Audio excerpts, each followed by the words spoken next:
I was reminded of the stories that I grew up hearing from my father, growing up in the country of then Rhodesia.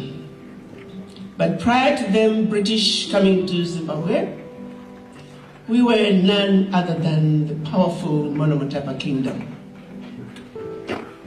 And my father recalled to me, and all of us in the family, over and over again, how our land in Zimbabwe was taken by the British. If you were a veteran of the First World War, or just an adventurous Briton, First or Second World War, you were guaranteed 2,000 hectares of land in Zimbabwe, then Rhodesia, plus any loot from the local people.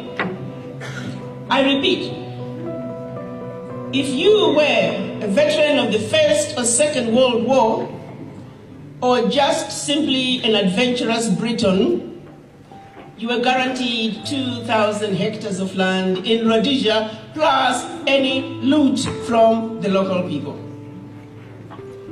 The British were encouraged to loot from the local people.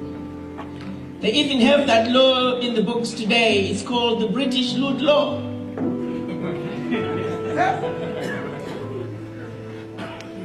Those on the ground, the Rhodesians, the British who were on the ground, they had divided Zimbabwe, Rhodesia then, into 4 regions. The first region was the perfect region for agriculture. It had the perfect rain, perfect soil. Region 2 was pretty close to Region 1. Region 3, not so good, perfect for cattle ranching. And Region 4, nobody should live there. It didn't rain, the soil was like sand, like a desert, and it was infested with flies and mosquitoes. So the British set out to move the Zimbabwean people from Region 1 and Region 2, even Region 3, into Region 4. So when you landed in Zimbabwe as a British, you were directed in the Region 1 or Region 2 area. And the way a British mapped out his land is by getting on a horse and riding in one direction until either him or his horse was tired. Then he would put his peg. And the following day he would wake up again and do the same thing. So it took the British man 4 days to map up his land. And when he was done, everything in that land was his, minus the people. They would then go to the villages within that newly acquired land, and they would tell the villagers that in this direction, go past this mountain. In this direction, go past this river, because your land is now mine. And the people left with whatever they could carry. My father was a young boy of about 13 years. You see, we don't quite know exactly what his birthday was, but we do know that he was born in the year of the leaves. And what that year of the leaves, it just so happened that there was a year that was very peculiar in the sense that so many leaves were shedded. And everybody remembers that year of the leaves. And during our history, the year of the leaves was 1919. So we assume he was around 13 years of age when this particular situation occurred in his village. As a young man, he remembers waking up early hours of the morning and there was pandemonium in the village. Everyone was running around the village, scattered around, and there were these men on horses, the men without knees, they called them. You see, when you wear pants, you look like you have no knees. So they called them the men without knees on horses. They were running around the village and torching the huts. The whole village was ablaze. And everybody was running away with whatever they could carry on their heads. His aunt was pregnant and was due any day.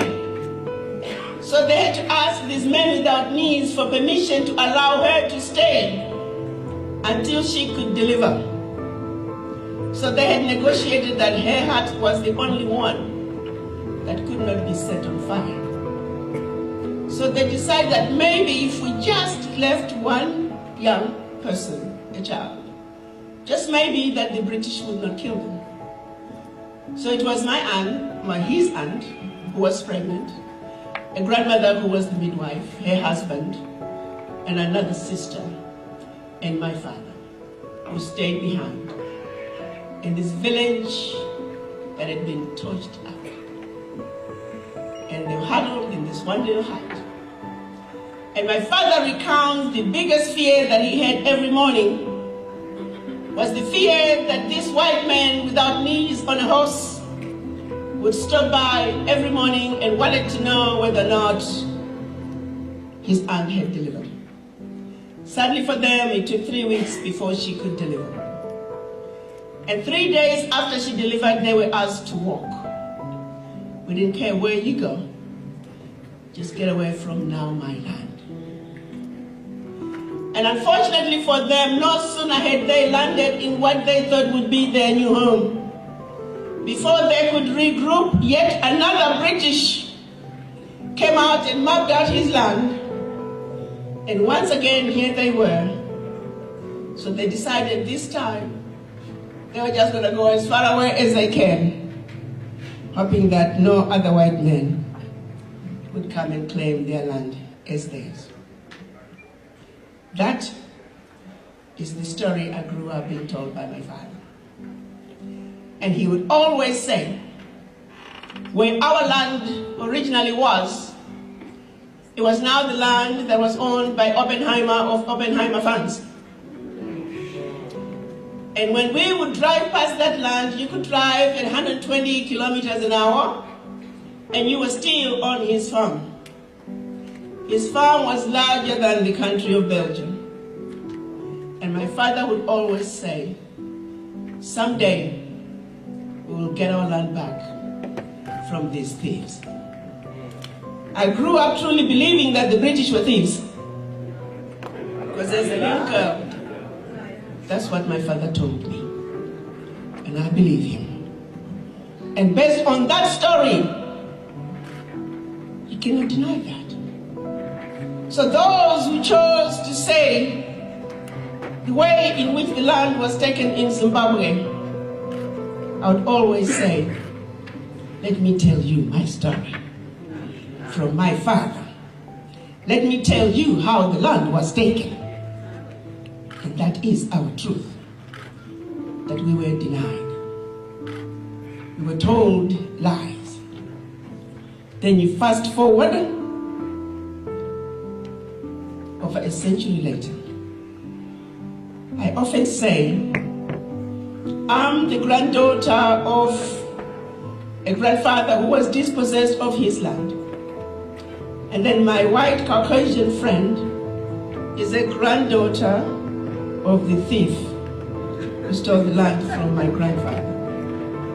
I'm simply asking that me, as the dispossessed granddaughter, who has lived an underprivileged life because of the actions of your grandfather, and you, who has lived a privileged life out of the loot from your grandfather, it's now 2019. You and I, we know what's right. Let's sit down and talk about this. Let's fix this the right way.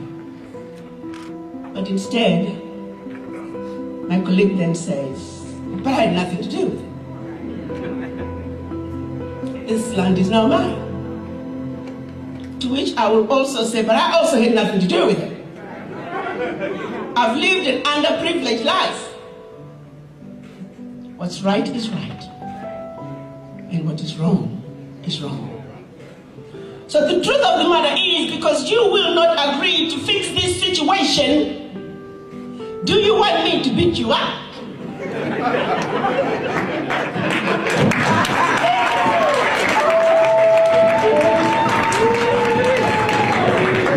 Before you can do the right thing? Or are you going to be civilized enough and do the right thing? Because if the truth be told, going back to my grandfather, we have been the civilized ones. And you and your grandfather have been the uncivilized ones. How long is it going to take before you can do the right thing?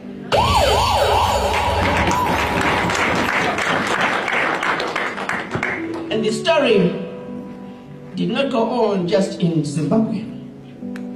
The story is repeated around the globe. The injustices that was told to me by my father, the injustices that I grew up with in Rhodesia, those injustices continue around the globe. What is it about us black people that we're hated so much? What is it that we as black people have done to the world to deserve the disrespect that we uniformly experience no matter where you find us on the globe? We are the most exploited and abused race in the history of humanity.